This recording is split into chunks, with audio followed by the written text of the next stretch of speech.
Yeah, fucking.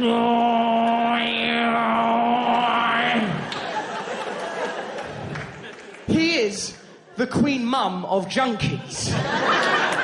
You can't say anything bad to Sean Ryder. Bob Geldof's already called me a cunt. It's too late to write another joke. Run over to the side and say, Matt, fucking hell, we can't write a new joke. We're going to have to change that name. For this joke to work, look, we're going to have to think of another name. Jesus Christ. The joke is this. Joe Wiley is a woman who insists on breastfeeding her children curiously. She considers all homeless people to be her children earlier. They physically prevented putting her booby in Sean Ryder's mouth. For this joke to work, we have to replace that name. We have to find someone, somewhere in this room, who we don't mind offending, who looks like they might be homeless. Bob Geldof.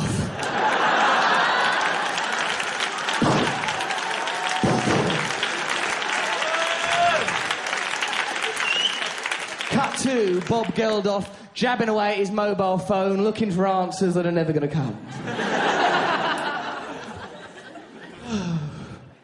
Embarrassing, though.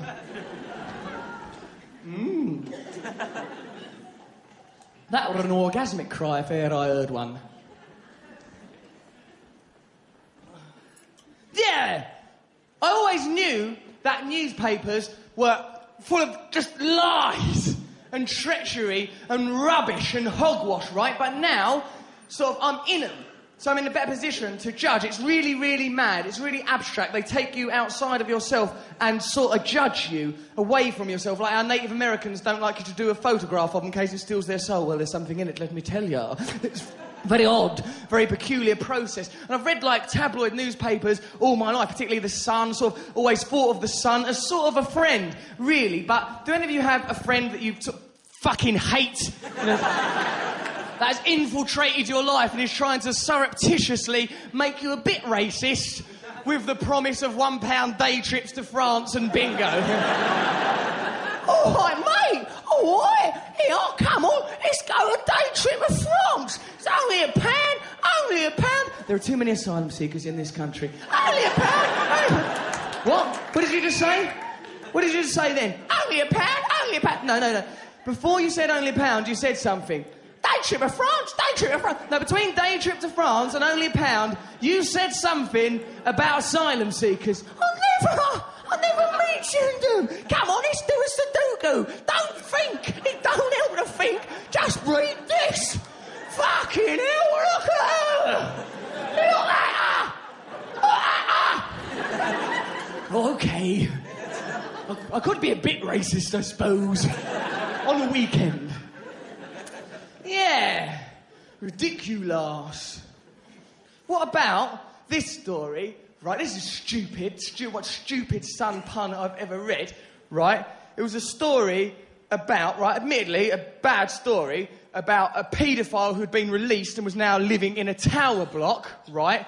And like the story said, well, I think it's disgusting that a paedophile is living in a tower block, taxpayers' money paying for it, where he can see a school out the window. It's in a tower block, you see loads of things, probably. I don't know what distance you have to be from a school for it to lose its pornographic qualities. It's probably got the internet up there, for fuck's sake, you know.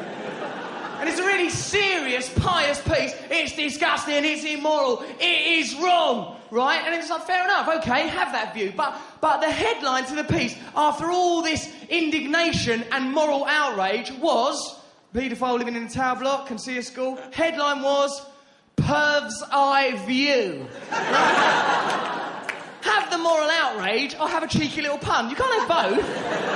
You can't say in all seriousness, can you? Fucking hell, it's terrible. You know that paedophile's got up there, don't you? Well, I'd like to say he's got a bird's eye view, but he ain't no bird. No, he ain't.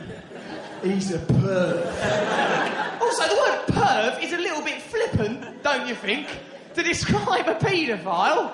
Like, a perv is a bit of a light-hearted sort of a word. Right, perv. Oi, you perv. Oi, don't look in my mum's knicker drawer, you perv. You bloody perv. Oi, that's my sister's bedroom, stay out. Bloody perv. Like someone said, like, yeah, my mate's coming round later, he's a bit of a perv. Is he? Yeah, he fucks children. What? Jesus! don't think he's welcome. I feel nervous.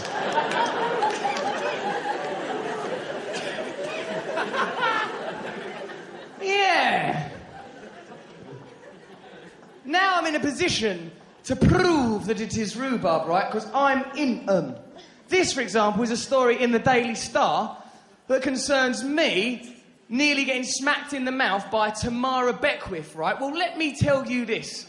I have never, in my whole life, been in a room with Tamara Beckwith. Never met her, never spoke to her, never been anywhere near her. And here is a detailed story in the Star, about 300 words, of how she nearly smacked me in the mouth, right? And this article, right, is a complete fabrication. Total lies. From its inception to its denouement, there ain't one single... Oh, yeah, I know the word denouement. Oh, yes. Thanks, cheers, appreciate it, guys.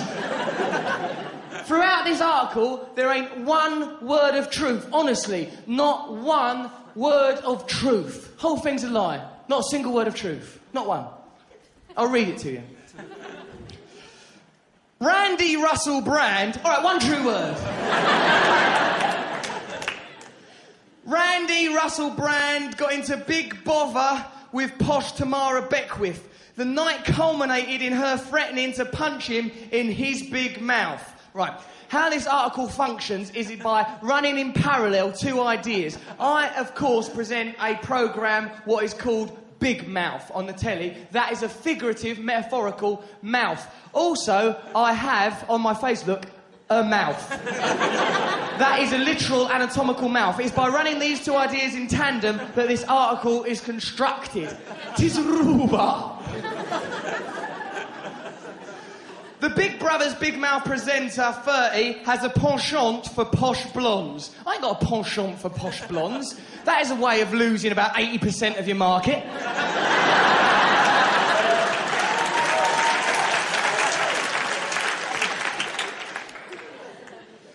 So his mojo went into overdrive when he saw the plum-voiced fox at London's Opium Club.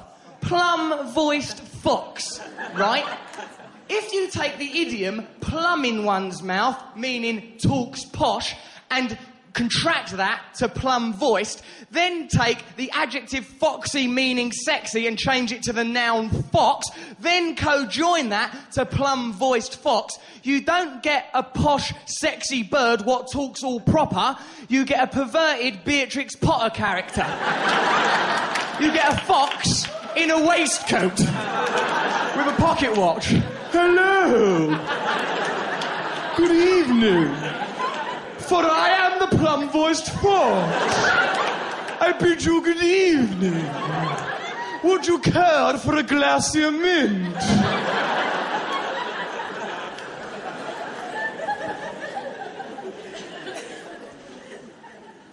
Stupid.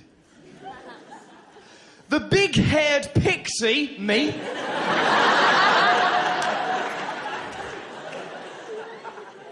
The big-haired pixie started his woo-a-thon. It's like it's been written by Tolkien. The big-haired pixie started his woo-a-thon by asking if he could borrow Tamara's eyeliner. Right, given that I've never met her, never been in a room with her, what a specific lie to tell. Why that lie? Why not say, I don't know, right, the Neptunian underworld king unleashed a barrage of eels from his abdomen, and each of the eels was carrying a Zippo lighter, and as they flew by, they spelt across the sky in fire, Tara,